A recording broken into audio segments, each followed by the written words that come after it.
Hi everybody, we're on time. Before lunch, perfect time to see a long, intense live demo fail. I hope it's not happening, but it might happen. You're warned.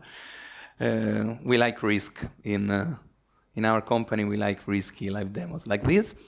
And I talk about failing because we had a panel yesterday with Raffaele, my colleague, who is also probably the father of this instrument, of this tool. And we had this very, I think, interesting talk about the value of failure, feedbacks. And Talos is an instrument that is born with that mindset inside. So even if this presentation failed, it would be okay. It would be some interesting feedback for all of us. We designed this tool mainly to help developers like us have a point of collection of all the knowledge in our company and to help us in everyday tedious tasks that normally fail or are extremely delicate and could be hopefully automated. And in the latest years, a lot of technology came to help us in this task. And I'm Filippo Morelli. Again, I work in 20TAP. I'm a software engineer, mainly a backend engineer, but in the last couple of years, I've worked also in ops. So right now, I'm embracing the DevOps mindset also thanks to Raffaele and some study. And I had a lot of headaches on these things. A lot of headaches, problems, and a lot of wasted time. So I will do my best to try and show you that it is actually possible to automate the entire life cycle of a web project from, as I tell you there are more slides, I promise, creation, development, testing, and deployment of a web app. It is designed on our web apps, so front end, back end, and orchestrating services, but is open for extension.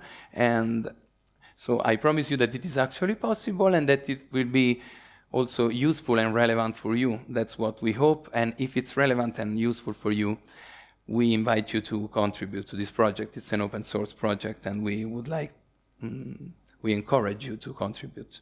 Okay, let's dive into the thing here. So let's rock, let's do this let's dive into the risky business. And okay. I will give you an overview of what this instrument can do for you.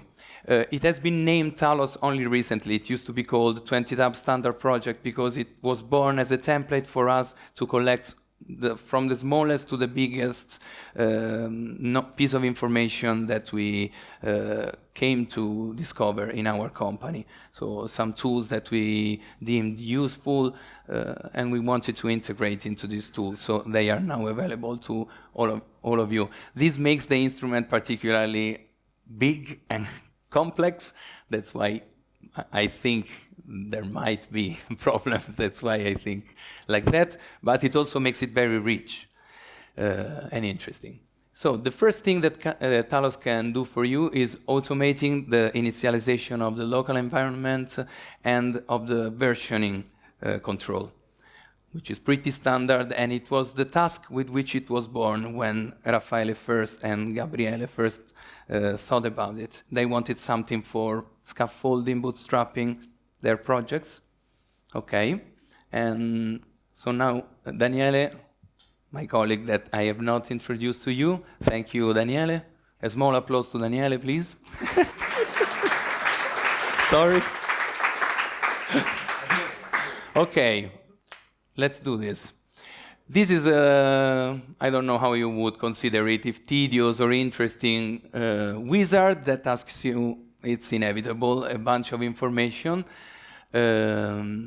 The one with the dash, we are not using it because we already did it like the cakes that are already ready in cooking shows, because if it fails, I have a backup plans. So we are using the slug without the dash in the middle.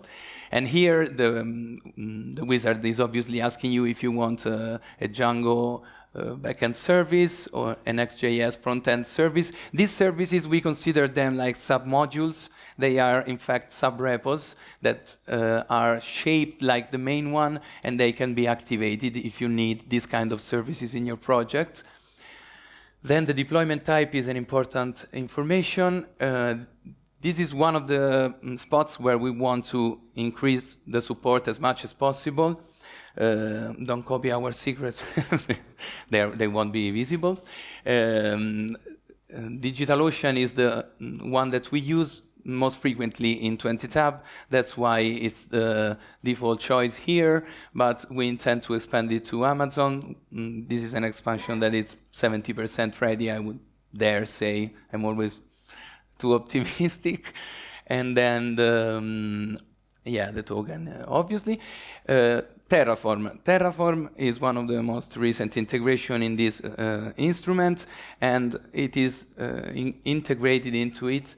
This is a Python script, I haven't told you, but it is called collector, and it deals with collecting all these parameters for us.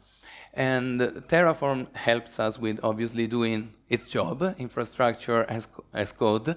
And we have to choose which backend service to use to store the Terraform states. How many here know Terraform or something about Terraform? Okay, not so many, I would say 30%. Okay, so you need a place to store the snapshot of your infrastructure at any time. Let's say very badly this thing like this, and which is called the state. And okay, we will come back into this choice in a second. It's the relationship between the main stack, imagine the infrastructure, the box, and the environments. I will tell you about this. We choose solution 2, which is a good hybrid solution middle point. Then we choose not to enable the monitoring stack. No, 20tab.com, okay? And this can be Talos demo. Yes. Among the things that we can do is setting up SSL certificates, routing, DNS records, domains, all this stuff that only naming it makes me sick. I have dealt with it a lot of time and it's terrible. So having a tool that does it for you when it's the good day, not always. I hope today it is. Then if we want to use Redis for caching, so it sets up also the Redis database. And if we want to create all the various DigitalOcean things, among which the domain, which is an object in DigitalOcean, and DNS records, all the configuration of DigitalOcean, the size of the nodes. I don't want to go too much into detail about this, but it's pretty extensive. Some of these things are asked here, other you can change in the Terraform variables. So you can tweak it a lot, even more than it appears here. Okay, we skip Sentry, we skip Pact, which is the fantastic talk that Daniele gave yesterday, and you can go back and watch it if you want. We want to use GitLab, and okay, we have to say a couple of words about the GitLab group. Currently, GitLab API does not allow to create groups, root groups with the API. There is a bug, I don't know if it's a bug, but they don't allow to do it. So the only manual thing that we had to do before was creating a GitLab group, a root group. If it is a subgroup, it's okay. It can be created by Terraform. Okay, so there is the warning. Make sure that it already exists, otherwise it fails horribly. And in fact, the group already exists. It's not this one. Okay. Here you can put a list of names that map to GitLab users. I haven't told you, but I think it's obvious from the title of the presentation. We only use GitLab right now. We mainly use GitLab in our company for private projects. For open source public projects, we use GitHub, but right now we only have support for GitLab. But it is also something that we are planning to extend in the future as well. Okay, it started. Let's go back to the presentation, which is slightly nicer. Okay, what happened during this wizard? What is happening behind the... I will keep an eye if it's failing. the script, the Python script, it's creating the project folder locally using cookiecutter. It's preparing the local development environment with Docker Compose, so it's development ready, local development ready, which is something great for us to work on the project immediately. Then it is creating and configuring the GitLab group and projects as I showed you. Configuring the GitLab services, repositories, pipelines. These are going to be very important in a minute because they are relevant for the second step. So if the pipeline is correctly set up, we are going to use the GitLab pipelines to set up the infrastructure and the service. So the pipelines are pivotal, fundamental. It is creating the Terraform variable files which store the non-sensitive configuration and unversioned. And initializing the Terraform Cloud workspaces to store the Terraform states. As I told you, we are using Terraform Cloud in a raw version. We don't like to be tied to an instrument, so we just mainly use it as a state repository. And storing secrets on Vault, work in progress, I'm sorry, or as GitLab variables. I only have a finite amount of night hours. And it repeats all these steps for the submodules. Okay, stacks and environments. As I told you, I would go back to this.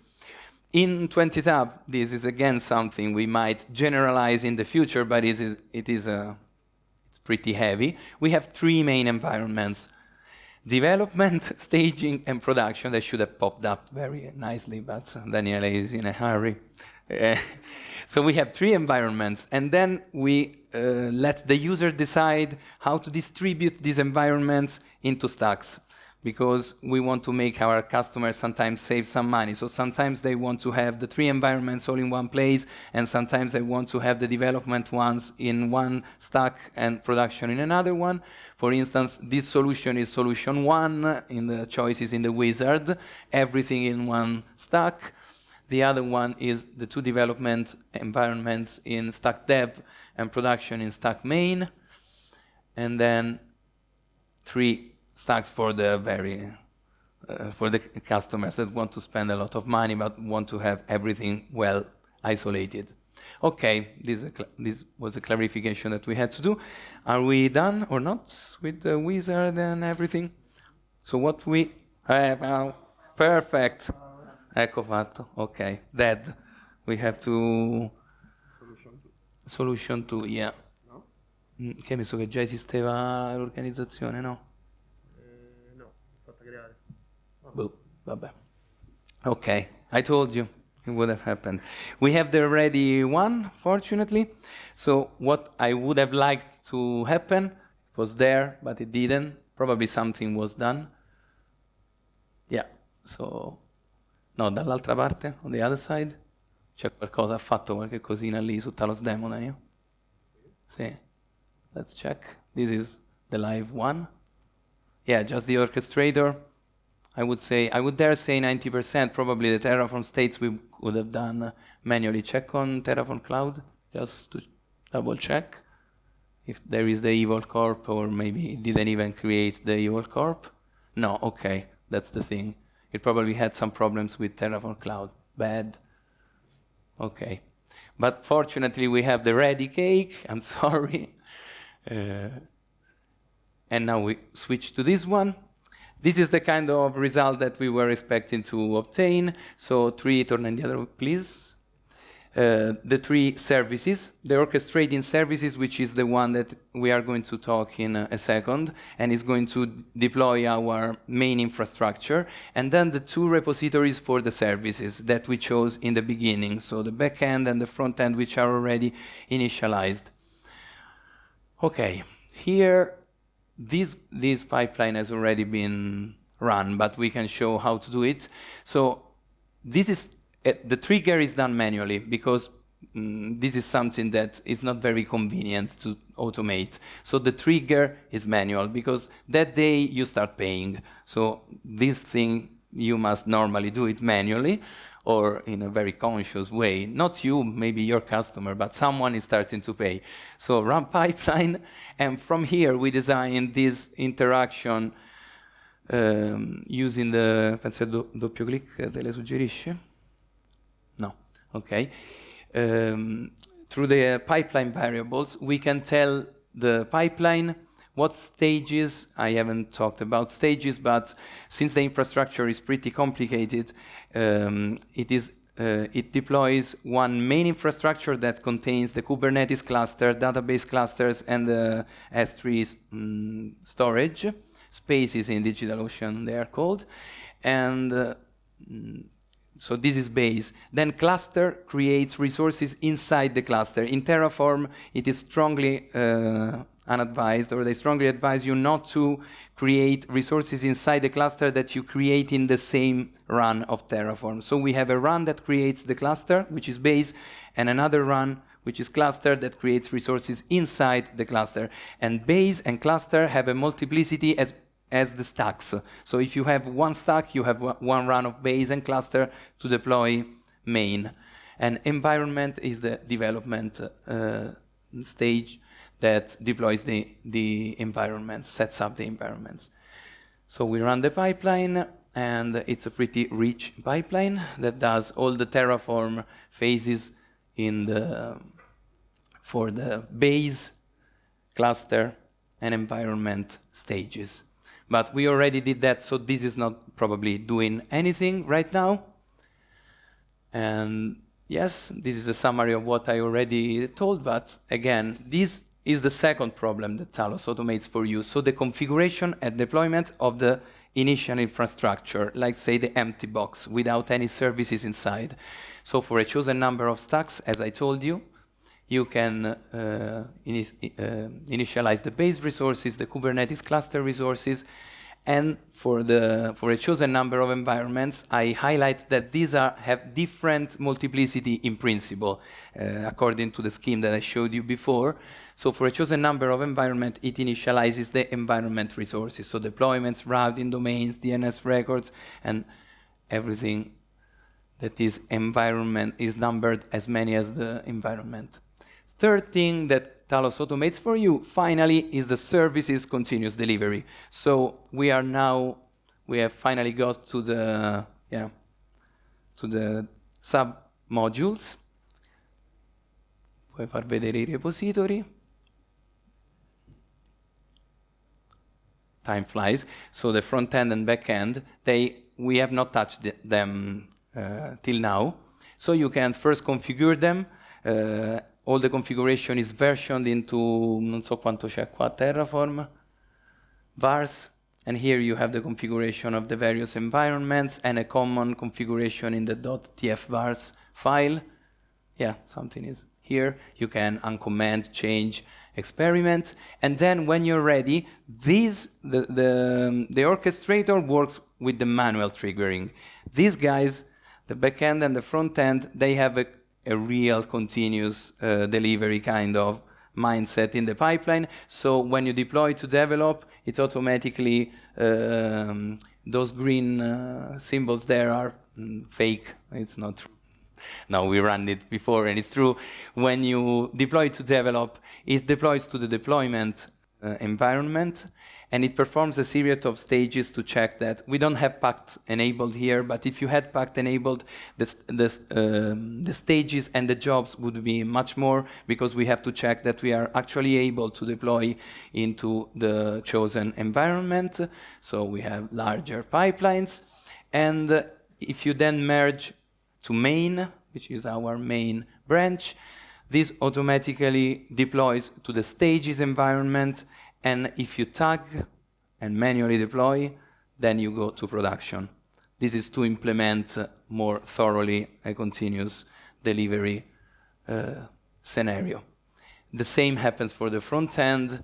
There is a slight change when you implement pact, but again, you have a job that checks if you can go if you can actually deploy. So if the pact between the two services are respected, then you can deploy to the other environment. I can show you, say, Abri deploy development, that inside the log of the GitLab job, you can see that this error is not an actual important error, that here, scegli un po'.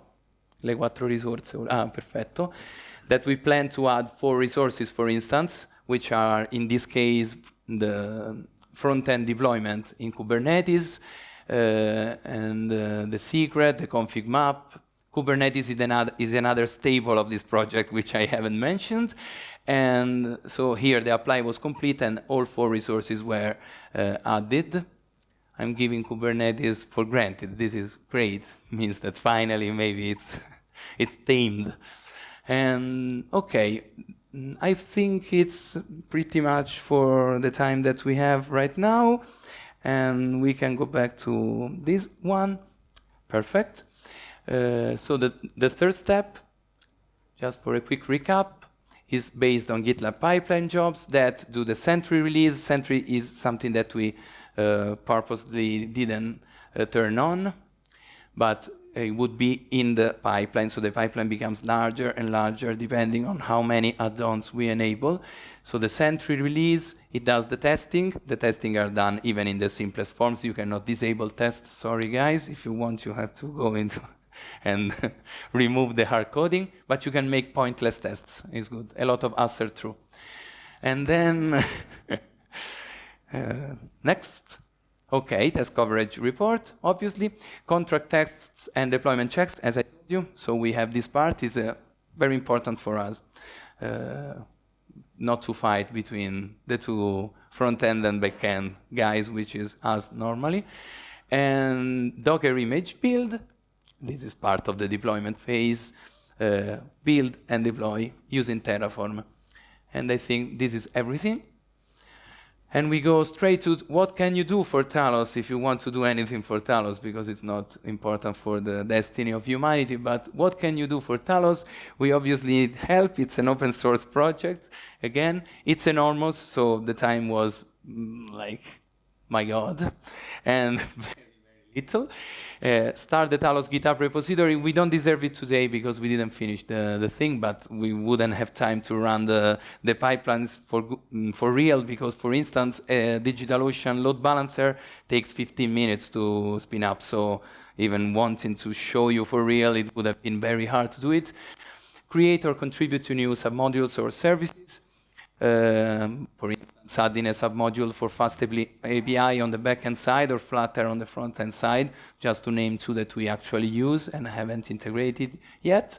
Support additional cloud platforms, as I was mentioning, so AWS, Google Cloud Platform, Azure, you name it. Optimize scripts feedback, because, yeah, as you saw, sometimes the errors are a bit mysterious, but that's because Terraform has a long output and we have to find a way to tweak it and show you just like the final lines, because otherwise it becomes not very understandable. As I told you, Pact is it couldn't emerge today, but it's very important for us. And we have a broker deployed, and when you use Pact, it would be nice not to do manually the configuration of the Pact broker. So this is another thing that could be improved.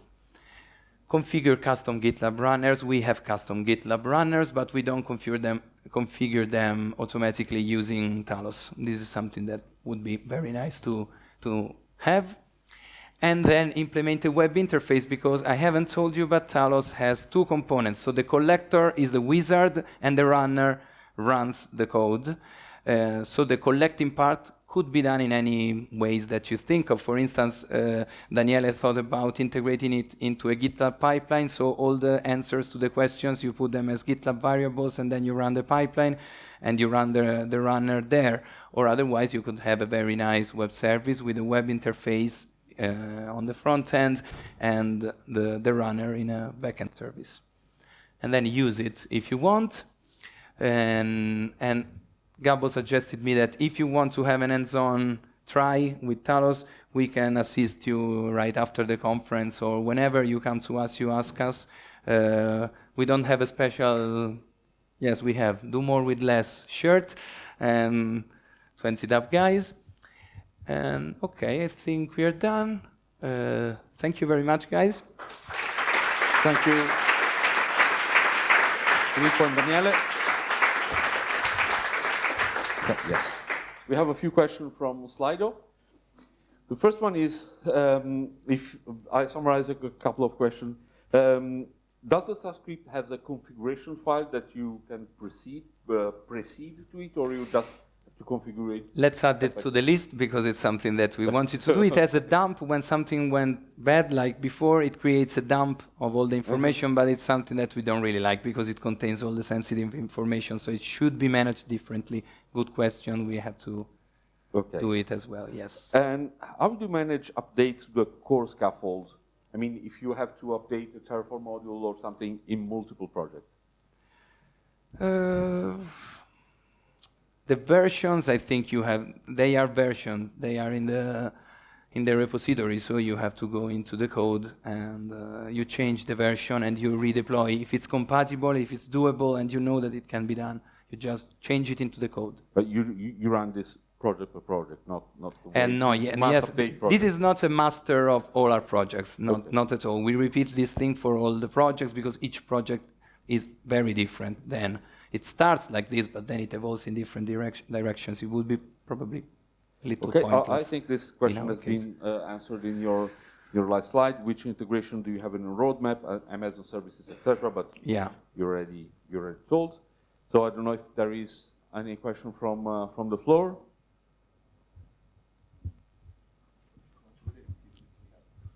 See, yeah, we can show you that it actually deploys the website.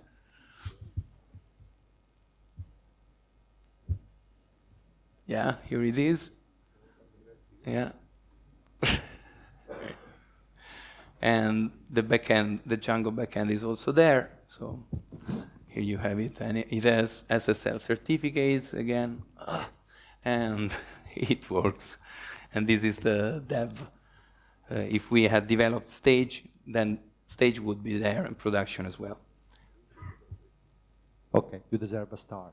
So I would to ask, how about do you use data from production to create any retroactive actions for performance tests or security tests? I mean, into the Kubernetes cluster, there is any possibility to install an operator for chaos engineering, for example.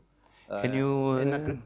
Yes, there is a way to extend the whole project to use data for testing purposes. I mean, not just use contract tests, but also acceptance tests or performance tests, or inject inside the Kubernetes cluster a chaos engineering operator and aggregating data to understand the overall quality of the project. Okay. We already have the test run during the pipeline, which does all the tests that can be automated and put inside the pipeline. That part could be extended, and Raffaele actually has the plan to integrate some chaos control tests into it. I think it might be more complicated than that, knowing what we're talking about, but functional tests, unit tests are done in that part. So inside the pipeline, and then you change it in the code normally, but you already have the predisposition for tests. That's what we provide. And contract testing are just done for contract testing, and they are part of that suite as well, but then they have the side effect of also enabling the checks if you can deploy or not, so they have the broker and all that thing. But it is extensible under that respect as well. Okay. Thank you. A couple of questions from Slido. First, a quick one. Do you have a link for the Talos project? It's in the QR code. Okay. Another thing I forgot to say. And isn't it risky to give users who want to create a project the tokens to GitLab, DigitalOcean, etc. And as this is also run by a runner and not on the user machine, risky, I mean, I think in terms of security of... It's run on the user machine, so it's not correct. That part in which you provide the script, the sensitive information is actually on your machine. The only place where they are stored temporarily and could be sensitive information that could be exposed is the Terraform state of the first run, that one that failed. That run is local, completely local, and if everything goes well, it is deleted. So in the end of that process, nothing is stored there, and all the secrets are either stored as GitLab variables, marked as protected, masked and everything, or we are working on it these days on Vault HashiCorp Vault, which integrates pretty nicely with Kubernetes and Terraform. So sensitive information not being exposed is one of our primary concerns.